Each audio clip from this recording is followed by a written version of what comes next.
Good morning. Good morning. Good morning.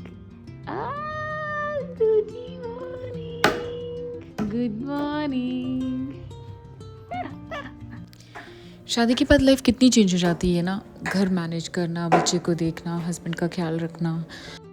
पहले मैं सोचती थी कि ये सब चीज़ें मैं कैसे मैनेज कर पाऊँगी, ये सब चीज़ें तो मुझसे नहीं हो पाएगी। शादी से पहले मेरे ये थॉट्स थे, क्योंकि शादी के पहले तो मैंने कभी कोई रिस्पॉन्सिबिलिटी ऐसे ली नहीं, और जस्ट मैं ऑफ़िस जाती थी।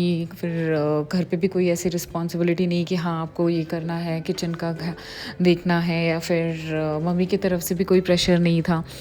तो बस कोई रिस्पॉन्सिबिलिटी नहीं थी, तो ऐसा लगता था कि नहीं, ये सब चीज़ें तो बड़ी डिफ़िकल्ट है, मुझसे तो नहीं हो पाएगी। लेकिन अल्हम्दुलिल्लाह जब चीज़ें आपके ऊपर पड़ती है ना, तो आप बखूबी बहुत अच्छे से वो चीज़ें हैंडल कर लेते हो। तो अभी मैं सोचती हूँ कि अरे मैं तो बहुत ये डरती थी कि नहीं मुझसे तो नहीं हो पाएगा, ये सब रिस्पॉन्सिबिलिटी लेना, बच्चे को मैनेज करना, घर मैनेज करना साइमल्टेनियसली। बट अभी मुझे रियलाइज़ होता है कि नहीं, आप के ऊपर अगर कोई भी ऐसी सिचुएशन आती है, तो आप स्पेशली जब बच्चे का टेक केयर आता है, और तो वो चीज़ें आप बहुत ही हैप्पीली और बहुत ही खुशी-खुशी करते हो। तो अभी मैं सोचती हूँ कि नहीं, आई कैन डू दिस, और मैं ये बहुत ही अच्छी तरीके से कर पाऊँगी, और आगे भी मैं कर सकती हूँ। तो ये एक बहुत ही पॉजिटिव मोटिवेशन मिलता है। And I truly admire working mother, और स्पेशली सिंगल मदर्स जो अपने जॉब, घर, बच्चे सब हैंडल कर लेते हैं। So basically they are like a superheroes for me, and this topic is quite powerful and respectful, so inshallah हम कभी आगे तसल्ली में बात करेंगे इस टॉपिक पे। हेलो फ्रेंड्स, वेलकम टू हुमेंजा, welcome to very beautiful day. और मेरे ब्यूटीफुल से दिन की शुरुआत तो हो चुकी थी, और यहाँ पे मैंने ईशल को ब्रेकफास्ट भी दे दिया था। वो अपना ब्रेकफास्ट कर रही थी, और साइड बाय साइड मैं अपने काम भी कर रही थी।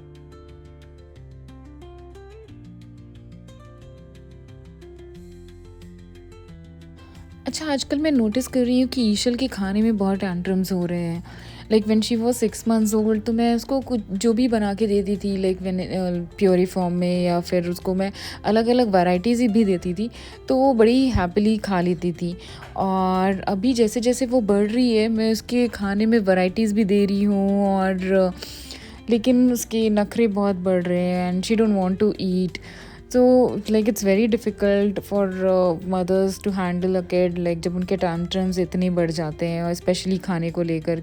तो मदर्स जो जिन्होंने ये सिनेरियो फेस कर लिया है, तो अगर उनको कोई एक्सपीरियंस है तो ज़रूर शेयर करें कि बच्चे को ऐसे टाइम पे कैसे हैंडल करना है, उनके tantrums को लेकर के, उनके खाने को लेकर के। So please suggest. अज़ान हो चुकी थी और नमाज का टाइम हो गया था, तो मैं यहाँ पे अपनी नमाज़ पढ़ने लगी।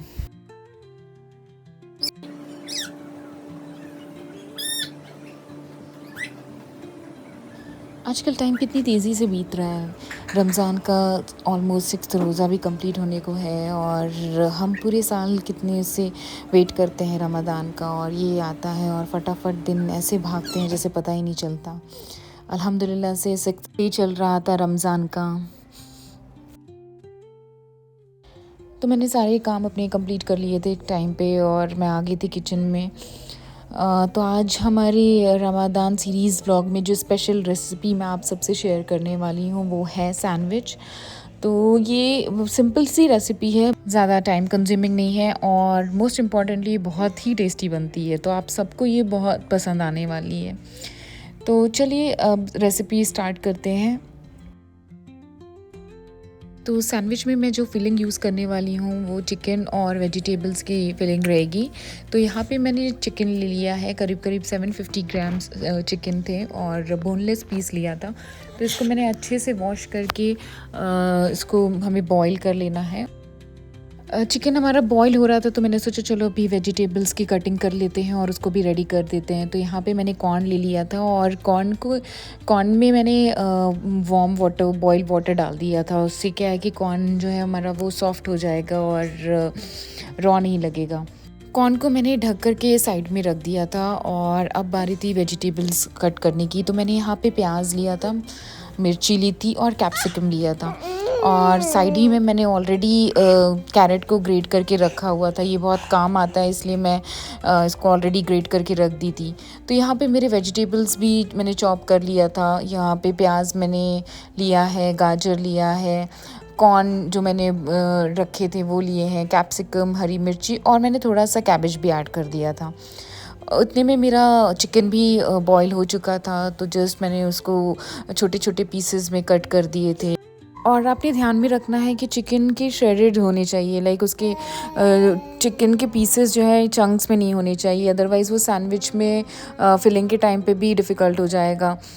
तो यहाँ पे सारे वेजिटेबल्स और चिकन तो मैंने एक साथ कर लिए थे, और अब बारी थी मायोनीज ऐड करने की। तो मैंने यहाँ पे मायोनीज ऐड कर दिया था।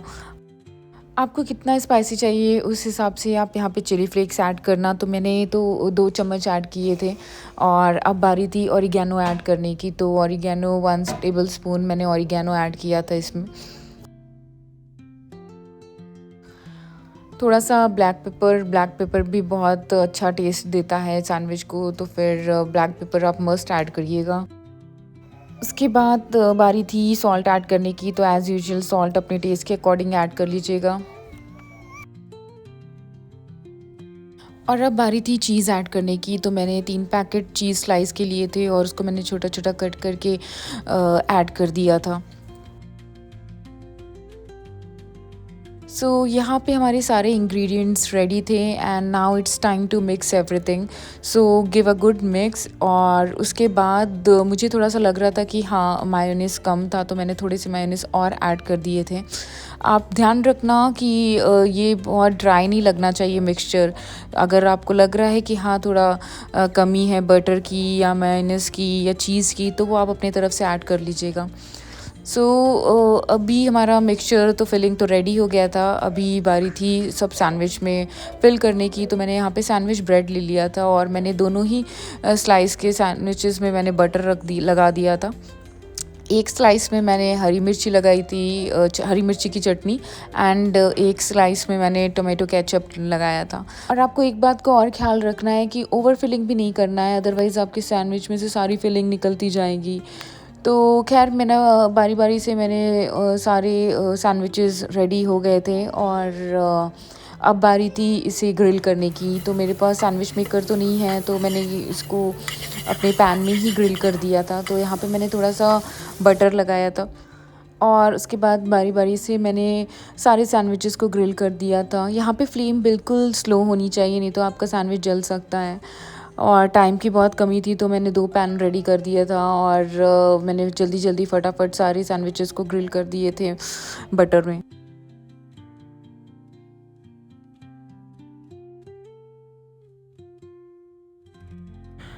सैंडविचेस के दोनों साइड को अच्छे से ग्रिल कर लेना है, और यहाँ पे ऑलमोस्ट मेरा सैंडविच रेडी हो गया था।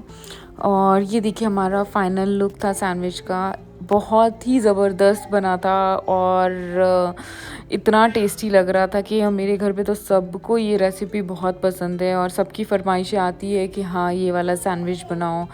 तो ये मैं काफ़ी रेगुलरली बनाती ही रहती हूँ, और ना कि सिर्फ रमज़ान में, मैं वैसे भी रेगुलर डेज़ में भी ये रेसिपी, क्योंकि इजी है, आपको जस्ट फिलिंग रेडी करना है और जस्ट सैंडविच में आपको फिल करके ग्रिल कर देना है। बहुत ही इजी सी सिंपल सी रेसिपी है, और खाने में उतनी ही टेस्टी है। तो आप सब भी ज़रूर ट्राई करिए ये रेसिपी, और कमेंट में ज़रूर शेयर करिए।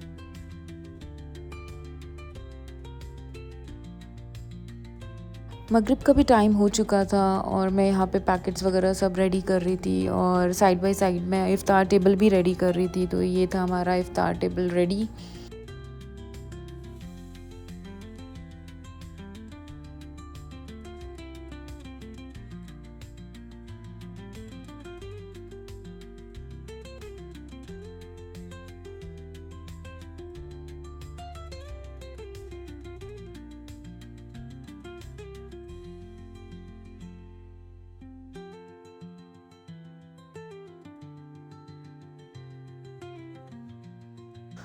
इफ़्तार कर लेने के बाद मैंने नमाज़ पढ़ी, थोड़ा देर रेस्ट किया, और उसके बाद मैं ईशल को लेके चली गई थी garden.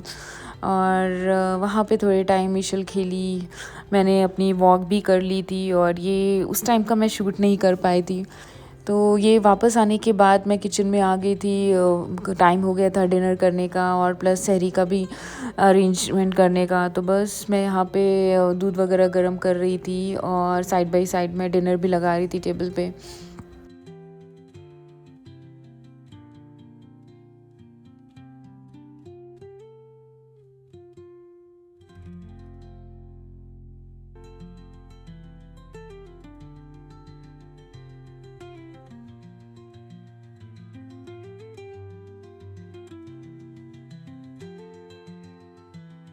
Hello friends, welcome back.